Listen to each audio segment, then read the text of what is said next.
Hello, everyone, and welcome to This Week in Hospitality Marketing live show number 575. I am your host, Lauren Gray. Thank you so much for joining us on this early August. And as I watched the news today, Summerine, I noticed it when I was out shopping. I started seeing Halloween stuff, and it was just like mental gear, like, oh my gosh, yeah, that's right. It's Summerine time, which wasn't even a thing 3 years ago, but apparently 2 years. Actually, to be fair, it's probably has been a number of years. I just didn't notice it as strongly as I was a couple years now going forward about the early adoption. I have a dear friend, Aaron, that he and his family are very much into Halloween, and it is a joy to see it. I love Halloween, but they love Halloween.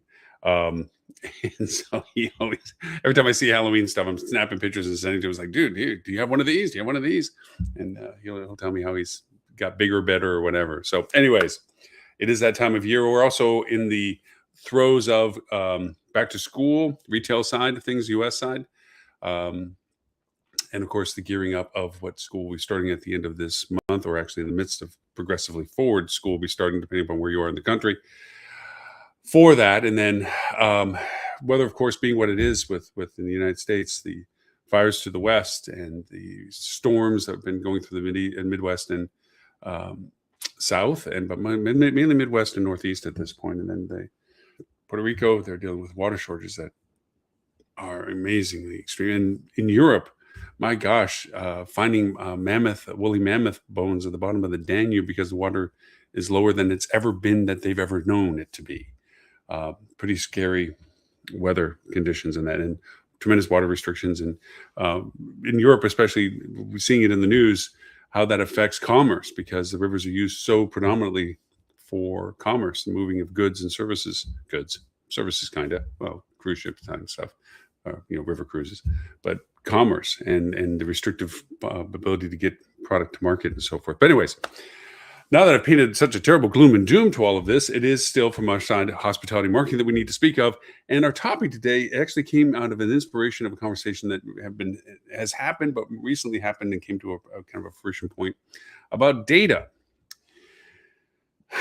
Data is an ever-present statement in our industry, ever-present conversation point. We're inundated with services offering how to control, interpret, read data, AI's usage of data. And for those to go back into the buzzword history of things, we had big data was a buzzword 5 years ago, 5 and 6 years ago. And then AI, of course, in this recent 3 years. And AI is going to tackle big data, and it has in lots of ways as to what we can and are capable of doing this. But what hasn't changed is how we interpret that data, our metrics, our KPIs, our purpose of looking at the data and saying, okay, this is telling me this. And we have our old school metrics, our old OG metrics old guard metrics associated with how we have read data through the years. Now, for those that are newer to the industry, that goes back less distance in time. But for those that have been around in this, and those are usually the ones that are in more senior roles, it's interpreting the current data deluge with our old way of understanding metrics and KPIs. So our topic today, square pegs for round holes, new data, old metrics. And this came to a kind of a point where we've talked about this as the pros and the cons, the good, the bads, whatever, about data, that the ways we look at things, and there's still relevant numbers: ROI, return on investment; ROAS, return on ad spend; traffic metrics associated with our websites as to how many people were exposed to, how many people actually engaged in, how many people actually acted on it, how many of those translated to actual revenue conversions. These mental metrics that we use are inundated in our processes. And because of that, we have a hard time understanding now I wouldn't say revelations, but it's the best word to use, of the depth of data. I kind of equated it in my conversation that inspired this show's topic today with a little bit of our historic knowledge of molecules and atoms and so forth, as science began to really move forward in the 50s, 60s, 70s, 80s, 90s. It kept going forward. We were looking for things. Remember, there was a whole thing about the atomic age when it was discovered that that there's molecules, but molecules are made up of atoms, and atoms are circled. They have a nucleus that have certain protons and neutrons in it, and then it's circled by electrons. And wow, the atomic age, splitting the atom.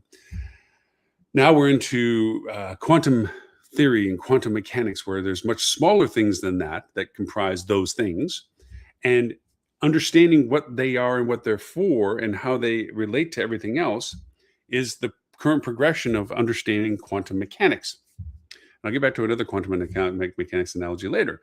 But through that process, we're now more aware of things than we've ever been before. But we're still applying our understanding of how things work to when we didn't know as much.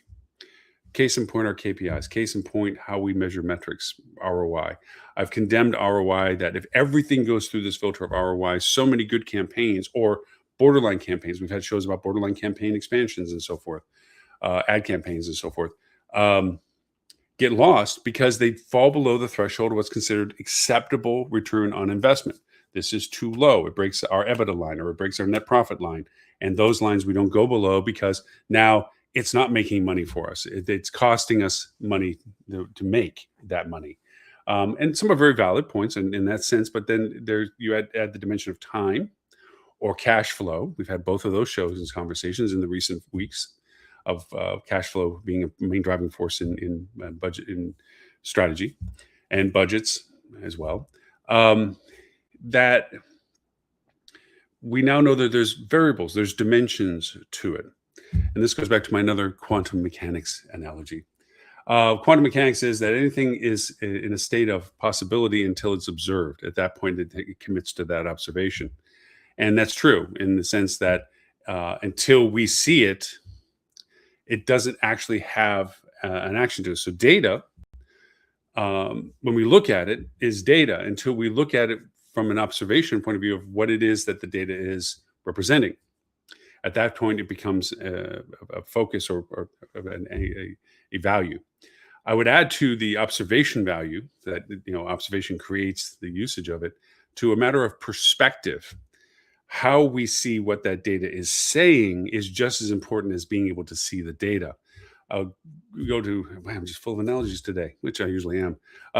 When you're in a show watching a magician and the person goes in the curtain and then poof, they disappear, our perspective is that they disappeared. In reality, at another perspective, that person went through a trap door or through a secret door or whatever, or a secret storage place or whatever, and we don't see that angle of what that is. But in our perspective, this is what happened. Why I bring that up is that the advancement of our data and the granularity that is being produced by the data and the ability of AI to better communicate what those data points are has created a hard interpretation. Historically, over our time, we've had many complaints about statistics. What's the old analogy? 87% of all statistics are made up on the spot, or is that 84%? Anyway, you get my point. And we've gone through our discussions on the show of the bad actors in our environment that constantly shift the metrics to a favorable representation of them. If this month traffic was up, that's the number they feature in their end cap report of the month. If the next month traffic is down but conversions are up, that's the highlight of the report. And it shifts and ebbs and flows to the part that is reflective of them. The data didn't change. Just the perspective, the observation first of the data and the perspective of its value changed. Now that's exacerbated by AI because AI can look at the data and tell you variations to that data. Let's bring this up to current time, current circumstance, attribution modeling. This has turned into a buzzword because as people begin to understand pieces of it, they love using the word because it makes them sound like they're understanding the whole concept of this. We've gone through several iterations of attribution understanding. Very few people at the early onset knew that basic attribution, who you gave credit to the conversion that you are registering, was always last click. And that was no matter what happened up to it, where they converted from was given the credit that is what worked. And to give the model of it, I had a paid campaign. I ran it on paid Facebook. I ran it on organic Facebook. I had it on my website organically. I had it in Let's leave it at that. And it converted from a Google ad, same content, but the Google ad, that was the last thing that was touched that went to the booking conversion. So that Google ad campaign was given all of the value associated with that conversion, not giving any value to any of the other touch points prior to that. A lot like, and this is an old analogy that's not just mine, like in basketball or basketball, duh, is of all the things that happen to the ball to get to the end of the court for the person to put it into the net, the assists, the passings, all that stuff, only the person that put it in the bucket got credit for it.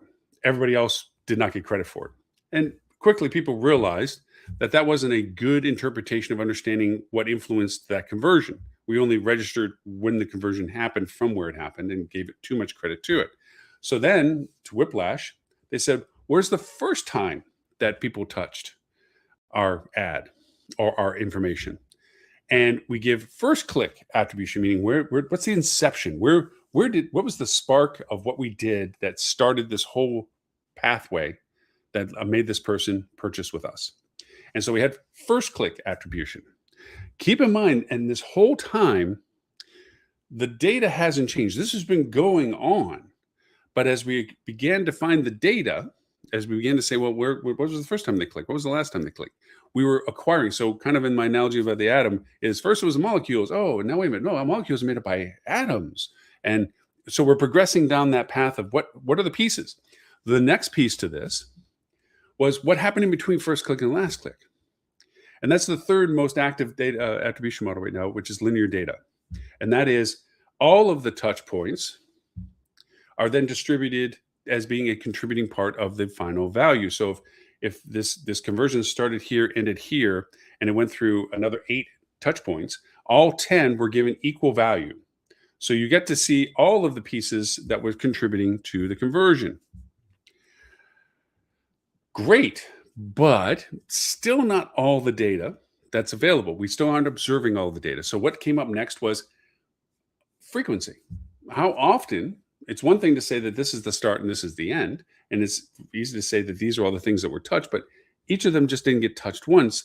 This one got touched more than those, 5 times, 1 time, 6 times over there, whatever. So let's proportionately value those touch points and give better value to the places that were frequented compared to those that were only touched once. And that turned into a frequency attribution of how often something contributed to the conversion. But wait, there's more. Wait a minute. Well, they touched these early, but then nothing really happened with them ever again. So even though they got touched more, then it got these other touch points happened towards the end when the conversion happened. So that played a part, but it didn't play a part at the end. So this may have started something, but it didn't really help that much with the conversion of it. So now there's a time decay attribution, which is, okay, as soon as something's touched, unless it gets touched again soon, it resets it, it begins to decay its value statistically, proportionally, to other touch points. So now we have a different way of looking at it. Keep in mind, all of this has already always been going on. We're just now observing pieces of it in different ways. So as we perceive these different variations to attribution, we start seeing different numbers of value. Let's just take the two simple ones, first click, last click. Last click, we conflated the campaigns, in my example, Google ad campaigns, as getting all the credit for producing that revenue. So we spend more money into it. And we see some effect. It must have been a value for it to inspire some conversions, and it probably improved conversions by spending more effort for its exposure to improve the odds that more people would see it or increase the volume of exposure. But was that really the solution of improving our revenue generation or a reaction to that number that we assigned it? So now flip it over and say, well, we're going to spend the money on the first click. This is the part that got things started. This is the thing that caught their eye. This is the thing that created the sequence that eventually led to a conversion. So we spend all of our money there on that source. And again, probably has an impact. It exposes it to more people. And because more people are involved, there is more revenue growth, but the conversion value of it, the value of that exposure, may not have maintained the level that we gave it credit for.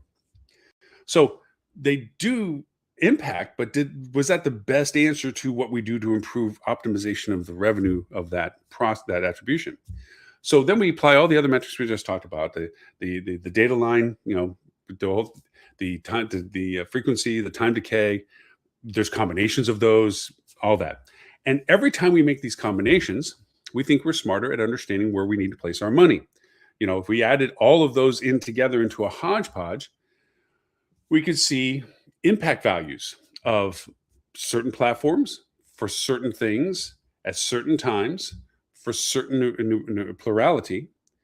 It's good to say, well, this one gets touched a lot in a lot of these circumstances. So probably spending more money to improve the volume of the audience for those is smart, because we know that by getting that out in front of more people, there's better odds of producing more engagement for the other connections. But then you can paint yourself in a corner. That probably wouldn't have happened because the earlier engagements are what drove it to that platform. They went from social to, say, your website. And without going ahead of it and adding money into those accounts to feed the funnel, so to speak, that frequency wouldn't improve by just throwing more money at it. So you begin to see these different fractional interpretations as to how you're looking at data.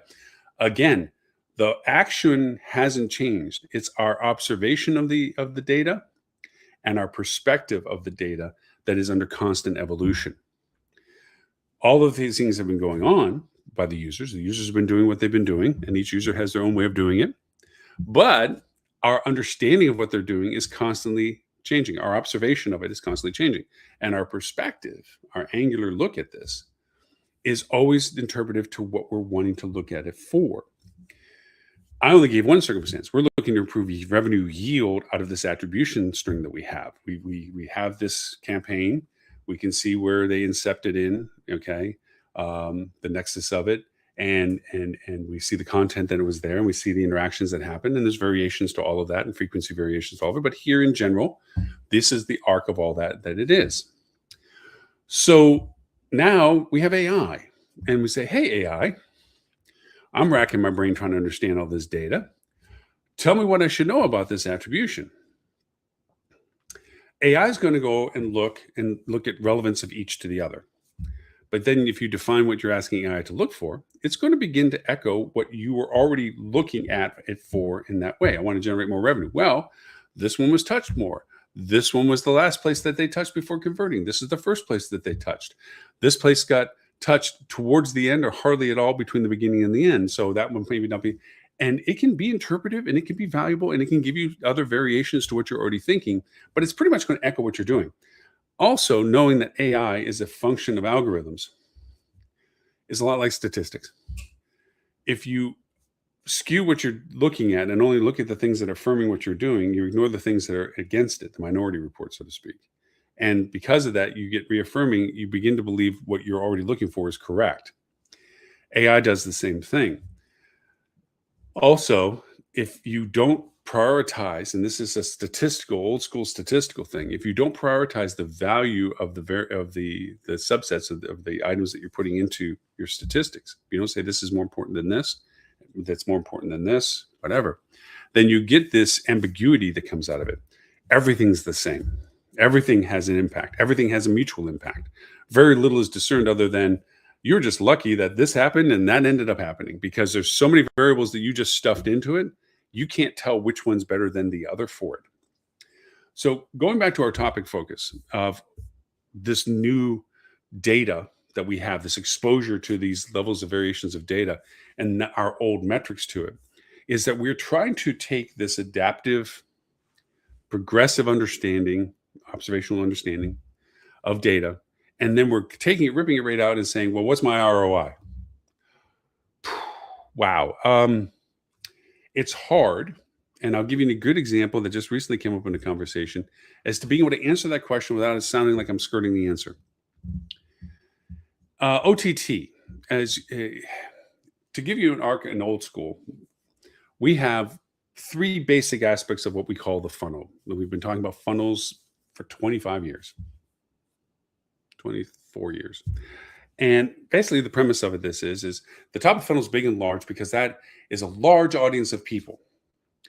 This is the audience of people that we can put in front of, like our advertisement, what we are, whatever. TV is a good example. We're out there. This is our information. And from that, people get interested in what they see. Like, oh, I hadn't thought about that, or oh, that's something I'm interested in. And they begin to follow that information. They're not in a purchase decision. They're not in a ZMOT, zero moment of transaction, anything like this. They're in an awareness level. That awareness, that discovery level, the funnel begins to get narrower because the people that weren't interested move on. The people that are interested begin to discover what they've been exposed to. So there's a lesser number, okay? And then those people that go from a discovery to making the interest go into, I want to learn more, go into the educational aspect, which is now that I've discovered it and I'm seeing what I'm liking, I want to know more about it to know whether or not I should make a decision whether I want to do something about it. And that funnel visual representation gets narrower because that's now fewer people than was in the discovery phase, which is fewer than the people that were in the exposure phase. So now they're in the education phase. And then from the education phase, they get down to a very small level, because this is our numbers of conversion, okay? Of when somebody says, I found what I want, I educated myself on what I want, why I want it, and I found in particular what it is I'm willing to purchase, and I'm now purchasing it. That's where we all huddle for our ads, because that means if we get in front of those people at that time, the highest likelihood that money well spent develops the reward of ROI. I don't have to talk to a bunch of people that never end up doing anything with me and spending money to do it. I'm spending money on the people that are already interested and already in the process of trying to decide if they're going to purchase. And I stand in front of them, making sure that they know that they should purchase with me. That's always been the high efficiency model of the funnel, saying, let's go down to the very narrow point. It's fewer people, but it's very productive. We nickname that the fat fruit, right? The easy pickings. Those people are already at the doorstep of buying. We're just now at the last minute convincing them to buy with us. So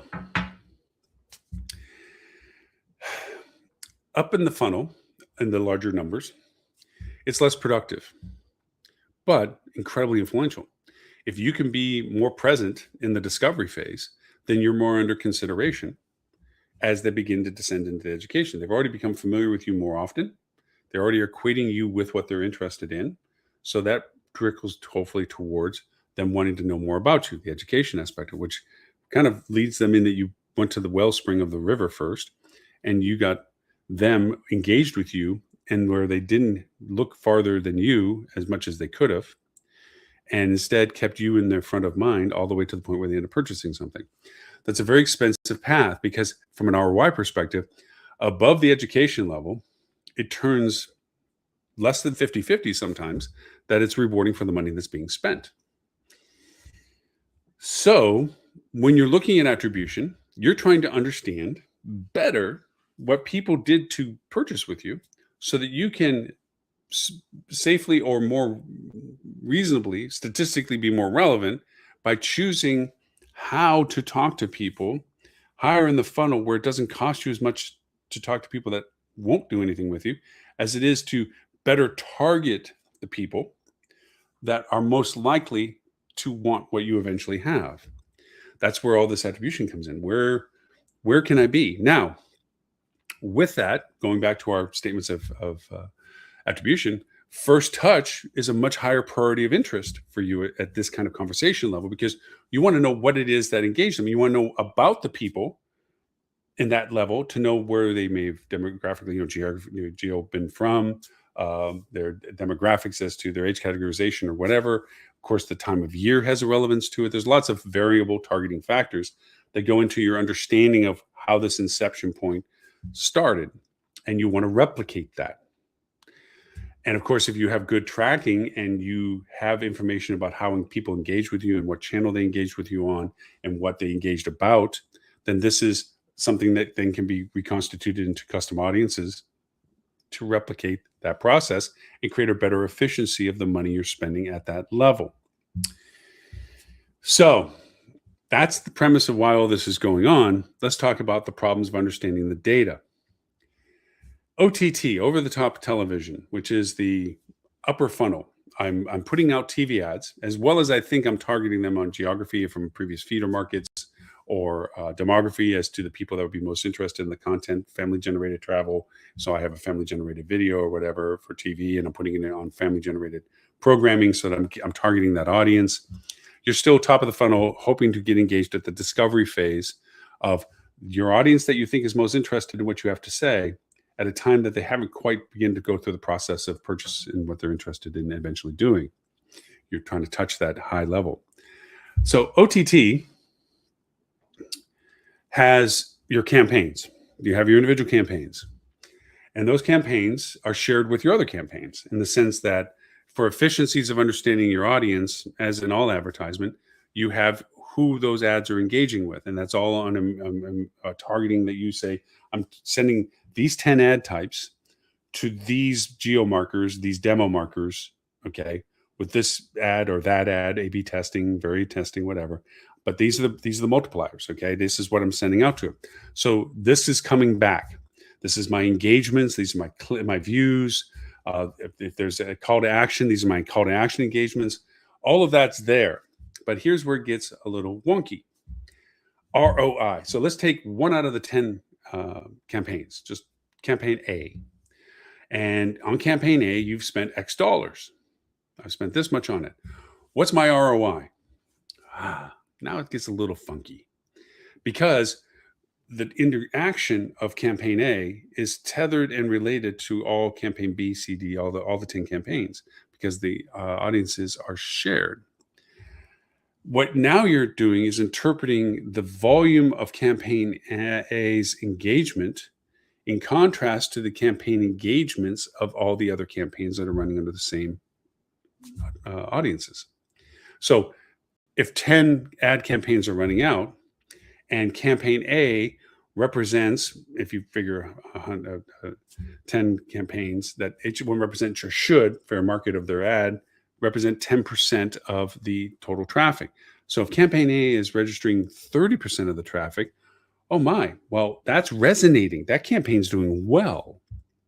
In contrast to the other 9 campaigns, its predominant share of the audience that it's resonating to is 3 times that of the expected equitable percentage of the audience that all the campaigns are running to. Well, that's a great number. Still doesn't answer the ROI. You can say, well, let's take the math. That if the total production of these 10 ad campaigns to this audience has generated $100,000 cumulatively, then if I spent $3,000 on campaign A and it produced 30,000, okay, wow, okay, that's a great ROI. But it's not really that it produced $30,000. It did represent 30% of all the traffic. But what you'll find is not knowing which campaign can derivatively show the conversion of direct revenue or connected revenue, attribution revenue, you can only accurately say that it is a great ratio between what was spent versus the percentage of it in comparison to the other campaigns mutually running. It contributed probably heavier than the others, and that's an implication, towards the success of the 100,000. But to be able to absolutely stack of Bibles, it represented $30,000 of that 100,000 is not fair to say, because as we've seen a lot of mobile ads go on, it represents massive amounts of traffic, but not a lot of conversions. Desktop, on the other hand, a lot less traffic, but most of the conversions. If you were to take the implied ROI that we're trying to force in on OTT and say, okay, my mobile is 10 times the traffic volume of my desktop, so therefore it must represent 10fold the revenue generated out of everything between desktop and mobile. That's not true. That's where the numbers begin to get hard to equate to our more standardized KPI measuring metrics. That easy, what I spend, what I get relationship turns into fuzzies. I call it the quantum mechanic marketing, because it turns to the matter of perspective. From the perspective of you, looking at your OTT campaigns with the analogy, the example that I gave, it's simple to say it represents this percentage of the overall traffic, and the overall traffic represents this much revenue. So implied, that means that it represents that percentage of the revenue source. And it doesn't. Much like the attribution strings we talk about, where now that you're including first click, last click, and all the data points in between, along with the frequency and time decay to it, they now have a different perspective as to how much they contribute. This ad, as an example, taking that attribution string of frequency and time decay between the endpoints, might have been a huge engagement video, okay, where it was watched at and so forth. But another video was seen that, even though it may have not been seen as often, produced better results.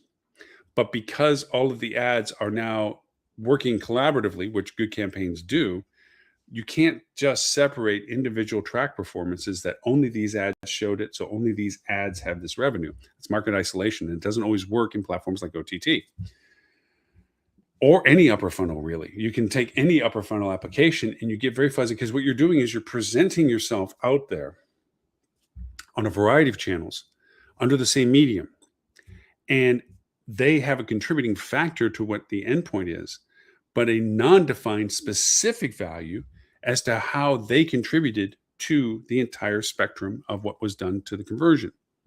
Now, if this is sounding really too heady and too crazy, this is kind of the granularity that creates the marketing person in a meeting to go, well, when you get asked the blank question, what's your ROAS?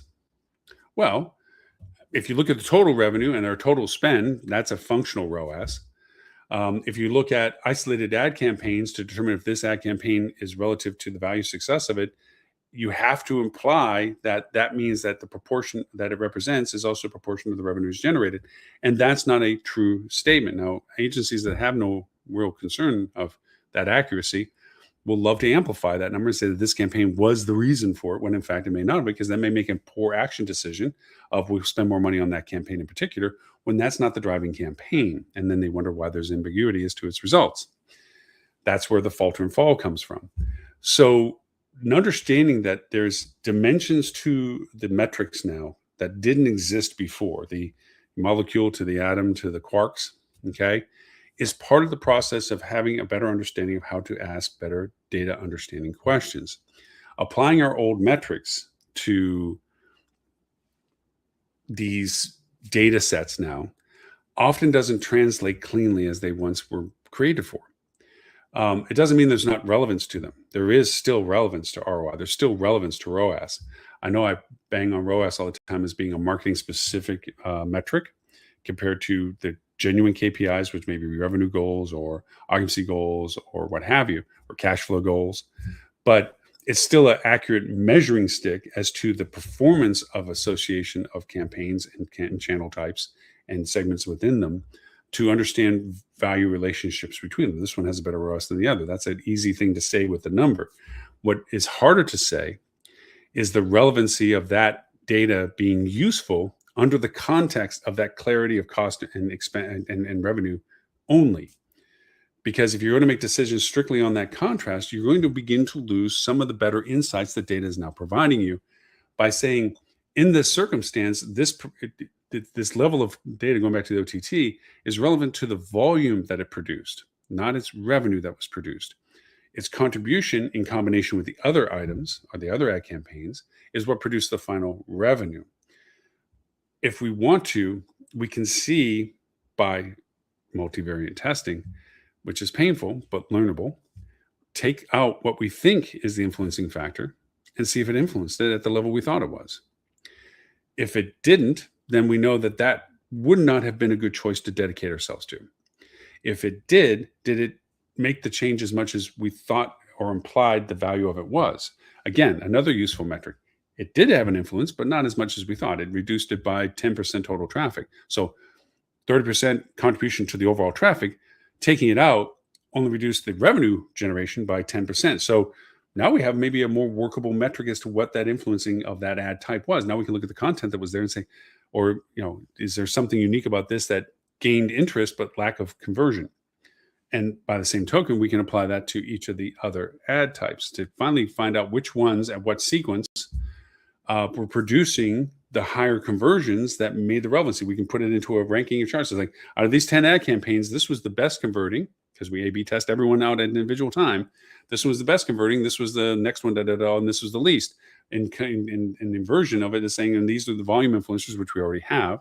to know how those ratios created. And we create that. Issue is time in a bottle. The campaign run was specific to what it was run for. That only occurs once a year.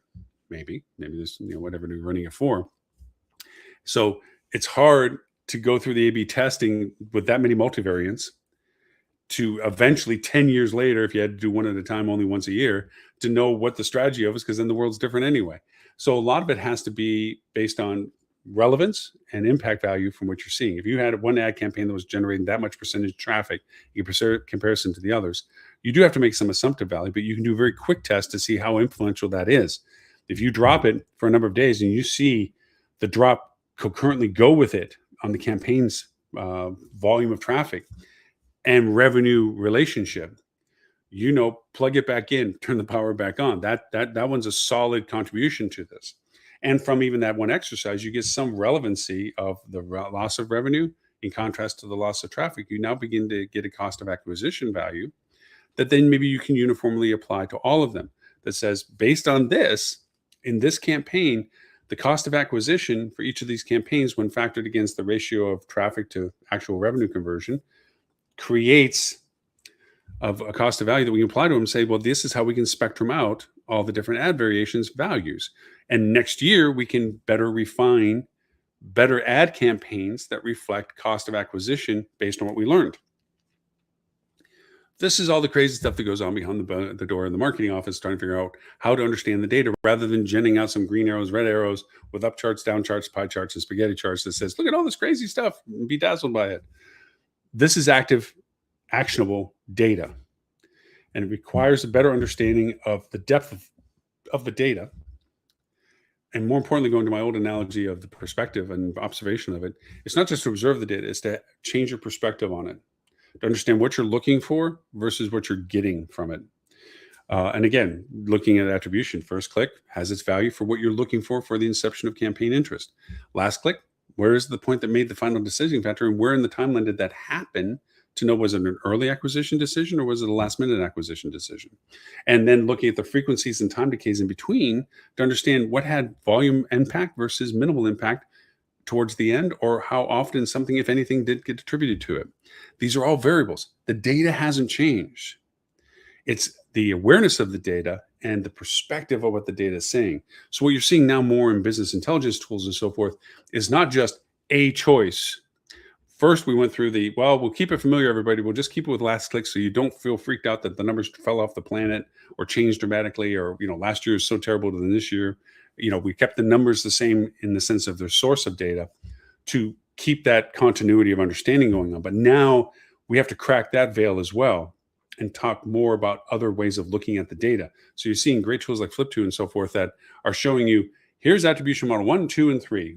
First click, linear, last click. The numbers are different, but the data that produced them is the same. So the numbers, when you're looking at first click, you're looking at for the reasons that we discussed earlier about inception value and how to start the process. Last click might be in the push conversions as to where do we see the highest, best chances of getting people over the hump. And then the linear version is to full spectrum, who influenced this whole process for us to understand where we need to maybe have more equitable distribution of our budgets for all the channels.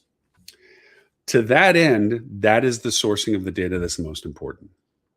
And to that end, we have to begin to expand our old KPIs, our old metrics in relationship to the depth of data that we're now able to use in making good, actionable decisions. So after I know that, I'm just going to keep beating the same horse. And that's an analogy, by the way. Bring your dry horse to water, can't make him drink. Anyways. No beating horses. Love animals.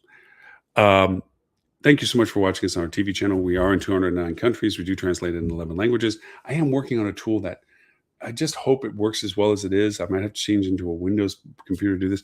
It will allow viewers around the world. We translate our subtitles into 11 languages. And it's not all the languages that we see people watching us in. Like I said, 209 countries. There's literally dozens of languages that could suit to the audience that watches. Blessedly, there's an English or a variation or a language we do offer that they get to watch us on or see the subtitles. But this software, AI generated, is working its way through. There are tools in Claude and so forth that already do this to a certain degree. But what it will do is it will throw a QR code to the bottom bar, and the QR code will, if you're the viewer, you scan it with your phone real quick, or you can click on it actually. And what it'll do is allow you to choose from the language that you want to hear me speak in. And it's a 0.48 second delay from when I say it to when you hear it. So it would be a matter of, it would actually overtake my audio and just be in your audio. It would use my synth voice, so it still sounds like me. My gestures just might be a half second off, kind of thing. But it would allow you to pick the language to listen to me in. So you get the same emphases and tonalities and so forth, but in your native language. So it wouldn't have to be just a read only to an alternate language. It would actually be an audio engagement. It's pretty cool tech. They're working on a broadcast model of it. There are enterprise levels of these things, which are scary expensive, that you could do this with. But this one is a more affordable function I could work with that would allow the potential that we could let the viewer choose the language in my voice to hear me talk. I just find that's just, to me, that's the magic of the tech that we get to play with. Those kind of things are just amazing. So that's on the horizon. I'm still bench testing some of it, and there's still some things it doesn't work with for broadcasting yet. We're getting there. The developer is really cool, but we're getting there. So going back to the TV channel, 209 countries, translated 11 languages.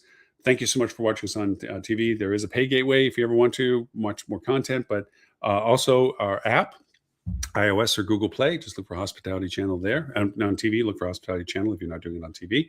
If you're watching simulcast on Facebook, LinkedIn, YouTube, or Twitch, thank you so much for doing that.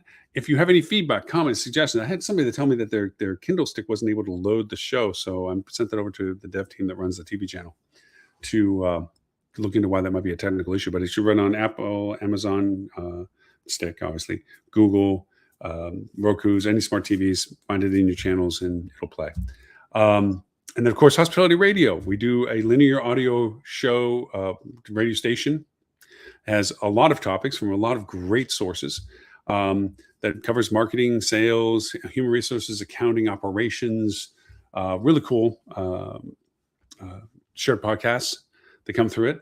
We're going to be kicking up a newsletter from our Hospitality Marketing Club soon, which will be adaptive to as you read and engage with articles. Then the next newsletter will feature more of the articles that you were into, rather than having to always shotgun you all these variations. It'll begin to get tailored to your interests. You always can change it, and you can always look for other stuff, but the newsletter will then come more towards you, what you engage with, which is pretty cool. That's a neat platform we've had for a while that we've been using for something else, and now we're going to use it for this. So that's going to be rolling out soon for all of those. And of course, if you're a hospitality marketer, please join us on our peer level group, hospitalitymarketing.club. Put your email in. We verify that you are a hospitality marketer.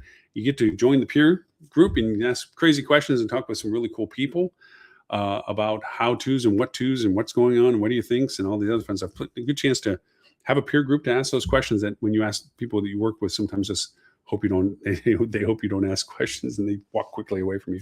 You're like, no, I have a question. Yeah, no.